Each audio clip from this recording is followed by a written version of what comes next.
Ticket দেন সে। হ্যাঁ কত? 50 টাকা। 50 টাকা? হ্যাঁ আমি না তো। কিরা? এই যে ছাগল। ছাগল? এই শালা এই বেহানদের কান্দা গাড়ি বাজাইছে। এদিকে মেলা দেখাবো দেখ করাইছে, দেহে নিয়ে গেছি।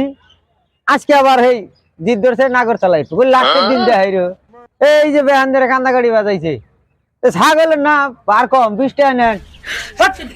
ছাগল নাগরতলায় উঠাবো নি? তো ওইটাই তো বুঝাইলাম, বুঝে না উঠবই। আমি উঠছিলাম, কইলাম যে আমি 2 ঘুরাইন দিয়ে পরে মুইতে দিছিলাম, তুই তো 1 ঘুরাইন দেওয়ার আগে মুতবি। বিশ্বাসই করে না। 20 টাকা দিবেন ঠিক আছে? আরে যান যান যান যান যান যান, ছাগল নাগরতলায় উঠবো না? কে ছাগল উঠাও না? পাগলামি করার একটা সীমা থাকে। তাই নেই? যান, নাগরতলায় ছাগল উঠবো না? শালা তারে কইলাম যে টিকিট দিব না রে 20 টাকার থেকে। ওই যে দেখো না যাবে না, না দিলেন।